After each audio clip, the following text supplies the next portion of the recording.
तो आपने तो अडानी अंबानी से भी बड़ा हो गए। जी, बड़ा मैं नहीं कह सकता, वो लोग मेरे खुद के आइडल हैं, मैं उनसे बड़ा होऊँगा अच्छी बात है, लेकिन अभी नहीं हूँ, ना मैं कहीं मानूँगा क्योंकि आप अपने आइडल से बड़े कभी नहीं हो सकते। मुझसे वो उम्र में बड़े हैं, उनके पास तजुर्बा ज़्यादा रहेगा, भले ही मैं ज़्यादा पैसे कमा लूँ वो अलग बात है, लेकिन उनके पास एक्सपीरियंस ज़्यादा। अगर ऐसा हो तो भारत में सबसे बड़ा कंट्रीब्यूशन बिहार के लोगों का रहेगा। यहाँ के लोग इनोवेशन के साथ ही पैदा लेते हैं, मैं यही कहूँगा। मैं 13 साल में यंगेस्ट सीईओ बन गया, तो बहुत सारे लोग कमेंट में लिखते हैं कि ये पेट में ही बिज़नेस करने लग गया होगा, इसलिए यंगेस्ट सीईओ और बन। मेरे साथ वहीं एक लड़का है जिसने सोशल मीडिया पे काफ़ी वायरल हो रहा है और मात्र इसका उम्र 13 साल है, जिसका नाम है सूर्यांश, जिसने मात्र 56 कंपनियों का मुख्य कार्यपालक पदाधिकारी बन के इतिहास में देश में इतिहास रच दिया है। आइए इनसे और जानने का हम प्रयास करते हैं। सबसे पहले मेरे यंग चंपारण न्यूज में आपका स्वागत। जी, नमस्कार, मेरा नाम सूर्यांश है, मैं 13 साल का हूँ और मैं इस दुनिया का यंगेस्ट सीईओ हूँ। यंगेस्ट सीईओ कहने में काफ़ी गौरव फील हो रहा है। जी, बहुत ज़्यादा गौरव का बात है, मेरे लिए पूरे भारत देश के लिए गौरव की बात है कि बिहार की एक छोटी-सी जगह मुज़फ्फरपुर के छोटे से गाँव अम्बा से पूरी दुनिया का सबसे छोटा सीईओ आता है। अच्छा, सबसे पहले आपका क्वालिफिकेशन क्या है? जी, अभी हम अंडर ग्रेजुएट, अभी हम क्लास 10th में हैं और यंगेस्ट सीईओ पूरी अच्छा, दुनिया का। क्लास 10th में होने के बावजूद आपने अभी मतलब पढ़ाई कर रहे हैं, लेकिन पढ़ाई करने के बावजूद भी आपने 56 कंपनियों का यंगेस्ट सीईओ हो गए हैं। आखिर कैसे हो गए? जी, मैं भीड़ में रहने की कोशिश नहीं करता, मैं हमेशा भीड़ से अलग रहने की प्रयास में रहता हूँ, क्योंकि आप हज़ार लोगों के बीच रहिएगा, जो लगातार पढ़ रहे हैं, गधों की रेस में भाग रहे हैं, जहाँ उन्हें ही पता नहीं है कि वो क्या करने वाले हैं, बस पढ़े जा रहे हैं। क्यों? क्योंकि पीयर प्रेशर रहता है, पीयर प्रेशर का मतलब उनके ऊपर बर्डन डाला जाता है कि तुम अगर पढ़ोगे नहीं तो तुम छूट जाओगे, इस रेस से बाहर निकल जाओगे लाइफ़ में। लेकिन ऐसे ही लाइफ़ नहीं चलती है, आपको कुछ अलग करना पड़ेगा, तभी लोग आपको जानेंगे, तभी पहचानेंगे आपको। अच्छा, आपने 56 कंपनियों का यंगेस्ट सीईओ बन गए हैं, कैसा महसूस हो रहा जी, है? बहुत ज़्यादा अच्छा महसूस हो रहा है, अभी तो सब कुछ स्टार्ट हुआ है और बहुत सारा काम अभी बाकी है मार्केट में लाने के लिए, बहुत सारी चीज़ें होती हैं कंपनी में, उन सब पे फ़ोकस रहेगा और अच्छा लग रहा है बहुत ज़्यादा। अच्छा, मतलब 56 कंपनियों में आपका रैंकिंग कितना रहा? जी, मेरा टेकक्रंच अमेरिका की लीडिंग मीडिया एजेंसी है और उसी की सब्सिडियरी क्रंचबेस दुनिया के 7 करोड़ बिज़नेसमैन और एंटरप्रेन्योर्स का डाटा रखती है। तो आप यहाँ लाइव देख सकते हैं और क्रंचबेस थोड़ा पे। दिखाइए, कैमरा घुमा करके दिखाइए इनका रैंकिंग आखिर तौर पे जी, कितना है? जी 56 कंपनी और 56 रैंक क्रंचबेस ने अभी दी है मेरी, ये फ्लक्चुएट होते रहता है, कुछ दिन पहले 14 पे आ गया था।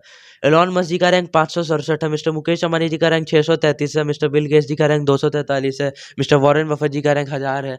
बहुत सारे लोग का रैंक है और इन्होंने मुझे दिग्गज बिलियनेयर से भी आगे रखने का कोशिश किया क्रंचबेस ने। अच्छा, आपको कितना स्ट्रगल करना पड़ेगा इस जी, मुकाम को हासिल करने बहुत के लिए? ज़्यादा स्ट्रगल होता है। एक तो माहौल मिला और पेरेंट्स अच्छे मिले तो बहुत कम करना पड़ा बाकियों के मुकाबले। लेकिन जो मेहनत मैंने खुद की है उसके लिए बहुत ज़्यादा कोशिश लगी है और बहुत ज़्यादा ध्यान लगा है मेरा खुद का। 18 घंटे अगर आप लैपटॉप पे लगातार देख रहे हैं, आँख खराब नहीं हुई है, भगवान का आशीर्वाद है। लेकिन 18-18 घंटे अगर आप कहीं एक जगह देख रहे हैं ध्यान लगा के, तो कुछ ना कुछ लाइफ में आपका गोल अच्छा, होगा। तो आपने तो अडानी अंबानी से भी बड़ा हो गए। जी, बड़ा मैं नहीं कह सकता, वो लोग मेरे खुद के आइडल हैं, मैं उनसे बड़ा होऊँगा अच्छी बात है, लेकिन अभी नहीं हूँ, ना मैं कहीं मानूँगा क्योंकि आप अपने आइडल से बड़े कभी नहीं हो सकते। मुझसे वो उम्र में बड़े हैं, उनके पास तजुर्बा ज़्यादा रहेगा, भले ही मैं ज़्यादा पैसे कमा लूँ वो अलग बात है, लेकिन उनके पास एक्सपीरियंस ज़्यादा अच्छा, रहेगा। पैसे की बात की जाए तो क्या आप पैसे को लेकर के कुछ बता सकते हैं हमारे दर्शक सबको? जी, पैसा सबसे पहले एक तो क्लास नहीं है। पैसा ये नहीं दर्शाता है कि आप अमीर हैं या गरीब हैं, आपकी सोच दर्शाती है, सबसे पहले मैं ये बताऊँगा। लेकिन पैसा एक टूल ज़रूर हो सकता है, आपकी लाइफ़ को ज़ीरो से हीरो बनाने में, आपकी ज़िंदगी को लग्ज़ूरियस बनाने में। अगर आप देखते हैं कि आप कोई आदमी आईफ़ोन खरीद रहा है, गाड़ी खरीद रहा है, आपको अंदर में एक शौक है कि मैं भी कभी इसे खरीदूँगा। मैं काम कर रहा हूँ, मैं भी कभी आईफ़ोन अफ़ोर्ड करूँगा, एक घर बनाऊँगा अपना खुद का। तो पैसा वो सब करा सकता है जो आप सोच नहीं सकते। वो इस दुनिया का सबसे पावरफुल चीज़ होता है, जो आपको पावरफुल बनाता है दुनिया वालों की नज़र में। भले ही वो एक नोट होता है, वो एक कागज़ का टुकड़ा होता है, लेकिन आज तक मैंने उस कागज़ के टुकड़े को डस्टबिन में नहीं देखा। आप कभी ₹500 के नोट ज़मीन पे गिरा रहे, तो मन करेगा चोरी से उठा के जेब में रख लेते हैं। सोचिए कितना पावरफुल है और कितना अट्रैक्शन है उस एक नोट में। तो वैसा सोचिए। और पैसा कमाना मैं हमेशा कहता हूँ दुनिया का सबसे आसान काम होता है, इसलिए मेरा काम अभी प्रोडक्ट डेवलपमेंट पे ज़्यादा है। पैसा कमाना कोई बड़ी बात नहीं है, लेकिन आप कितना नाम कमा रहे हैं, कितने लोगों को रज रहे हैं अपने पास, वो सबसे बड़ा आपके लिए एक धन हो सकता लेकिन है। सूर्यांश जी, मेरा सवाल आपसे एक रहेगा कि आपने अभी जस्ट बोला कि पैसा कमाना कोई बड़ी बात नहीं है। जी, जी। नहीं है, लेकिन आपने कैसे कह सकते हैं जबकि हमारे भारत में मतलब बिहार में बहुत ज़्यादा बेरोज़गारी है। जी, लेकिन आप इस चीज़ को कैसे कह सकते हैं कि देखिए पैसा कमाना बड़ी बात नहीं है? हाँ, क्योंकि बिहार में लोगों के पास आइडिया बहुत सारा है। गाँव-गाँव में अगर देखेंगे एक पर एक आपको एल्बर्ट आइंस्टाइन के 2 कॉपी मिल जाएँगे, बहुत सारे साइंटिस्ट वाले दिमाग वाले लोग मिल जाएँगे, उन्हें माहौल नहीं मिलता आगे बढ़ने का। अगर ऐसा हो तो भारत में सबसे बड़ा कंट्रीब्यूशन बिहार के लोगों का रहेगा। यहाँ के लोग इनोवेशन के साथ ही पैदा लेते हैं, मैं यही कहूँगा।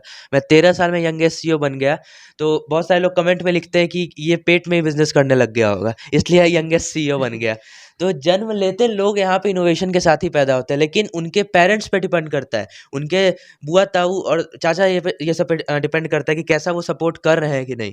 वरना सच में पैसा कमाना कोई बड़ी बात नहीं है, आपके पास नॉलेज होना चाहिए, स्किल होना चाहिए, तभी आप उसे कमा सकते हैं, वरना सामने रखा रहेगा, आप उसको छू भी नहीं सकते। इतना लेकिन माइंड आपने रखिएगा। पढ़ाई करते समय आपने कितना वर्क इस पे किया कि आप जी, यंगेस्ट सीईओ बन गए? मैं 18 घंटे काम कर रहा हूँ पिछले 9 महीने से, लगातार कर रहा हूँ, ये कोई झूठ बात नहीं है। और 18 घंटे काम करने के कारण 9 महीने से मेरे आँख का जो ये डार्क स्पॉट है, ये हट नहीं रहा है। उससे पहले देखते तो ये पूरा पार्ट मेरा व्हाइट होता पूरा।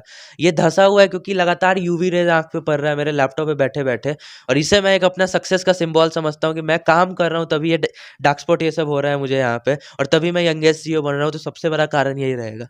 और पढ़ाई 1-2 घंटे कभी करते हैं, वरना मैक्सिमम फ़ोकस फाइनेंस पे ही रहता है। अच्छा, तो क्या लग रहा है आपने अभी तो मैट्रिक क्लास में आगे पढ़ने का प्लान है कि नहीं? आगे कॉमर्शियल फील्ड में जाना है, लेकिन बिज़नेस पे ही हमेशा ज़्यादा फ़ोकस रहेगा, कभी पढ़ाई को ज़्यादा आगे नहीं आने देंगे। अच्छा, आपके माता-पिता उनको क्या रिएक्ट मिल रहा है आपके माता-पिता को? जी। संतुष्ट हैं कि नहीं आपके बिज़नेस से? बहुत ज़्यादा खुश हैं, लेकिन आप कह सकते हैं सैटिस्फाइड नहीं है। कोई पेरेंट कभी सैटिस्फाइड नहीं हो सकता अपने बच्चों आखिर से। क्यों सैटिस्फाइड नहीं है? आपने तो इतना बड़ा 13 साल की उम्र में यंगेस्ट सीईओ बन गए, तो कैसे सैटिस्फाइड नहीं है? ये सक्सेस आप नहीं कह सकते इसको, एक माइलस्टोन कह सकते हैं। जीवन में मैंने एक सीढ़ी चढ़ी है सक्सेस की। सक्सेसफुल तब बनूँगा जब लोग मुझे पहचानने लगेंगे, जब मैं कहीं जाऊँगा मुझे इंट्रोडक्शन की ज़रूरत नहीं पड़ेगी। अगर भगवान मेरे द्वारा लोगों की जेबें भर रहा है, लोगों को खुश कर रहा है, उन्हें रोज़गार दे रहा है, उनके परिवार में वो पहला आईफ़ोन खरीद रहा है, घर बना रहे हैं अपना, गाड़ी खरीद रहे हैं, अगर मेरे कंपनी के द्वारा हो रहा है तो वो सक्सेस है मेरे लिए, और ऐसा ही मेरे पेरेंट्स सोचते हैं। मैं 13 साल का होके ऐसा सोच रखता हूँ कि मुझे लोगों का कल्याण करना है, तो मेरे पेरेंट्स तब भी मुझसे 20-25 साल, 30 साल बड़े हैं। तो आप समझ सकते हैं उनकी सोच कहाँ होगी। अच्छा, क्या आपको लग रहा है कि मतलब आपके जैसे और भी कोई मतलब लड़का जो कि 10th क्लास में मात्र पढ़ाई करने के बावजूद में ऐसा कर सकता है, संभव है? इसके लिए हार्ड वर्क करना पड़ेगा या स्मार्ट वर्क करना पड़ेगा? आपको इसमें स्मार्ट वर्क करना पड़ेगा, वही आपको आगे बढ़ाएगा लाइफ में। और उम्र और नॉलेज का कोई कॉम्बिनेशन नहीं है। आपकी उम्र कम है, लेकिन नॉलेज भी इतनी हो सकती है कि बड़े-बड़े पीएचडी वाले लोग आपके आगे-पीछे घूमें, बहुत सारी बातें होती हैं। तो आपको सबसे पहले नॉलेज इकट्ठा करना पड़ेगा, क्योंकि ऑनलाइन आपको एक पर एक वीडियोज़, कोर्सेज़ भरे पड़े हैं। आपको बस ढूँढना पड़ेगा उसे, उसके ऊपर ध्यान लगाना पड़ेगा, तभी आप उसे सीख पाएँगे। और बिना स्किल के आप सच में आज के ज़माने में साँस तक नहीं ले सकते। किसी न किसी चीज़ की स्किल होनी चाहिए, और लोगों से सीखिए, ऑब्जर्वेशन कीजिए। और मैं भी ऑब्जर्व करता हूँ। अभी आप माइक पकड़े हुए हैं, मैं आपसे ऑब्जर्वेशन कर रहा हूँ, मैं आपसे सीख रहा हूँ कैसे बोलना है। कैमरा पकड़े हुए मैं उनसे सीख रहा हूँ कैमरा कैसे पकड़ना है। मैं खुद बोल रहा हूँ, मैं खुद से सीख रहा हूँ कि मैं अगली बार अच्छे से बोलूँ। ऑब्जर्वेशन करना सीखिए, और यही आपके सक्सेसफुल बनने में आपको मदद करेगा। क्या लोगों के लिए क्या संदेश देना चाहेंगे अपने वाणी से? संदेश यही देना चाहेंगे कि लाइफ में बड़ा सोचिए, क्योंकि छोटा सोचिएगा तो सच में आप हमेशा लाइफ में पीछे ही रह जाइएगा। आप अगर 1 करोड़ कमाने का सोचे तो आप 1 लाख या 10 लाख ही कमा पाइएगा। 100 करोड़ कमाने का सोचे तब आप 1 करोड़ 2 करोड़ तक पहुंच सकते हैं। ये सच में कंपाउंडिंग है फाइनेंस में। आपको उस पर दिमाग लगाना पड़ेगा, और बड़ा सोचिए और स्मार्ट वर्क कीजिए, तभी आप आगे बढ़ पाइए।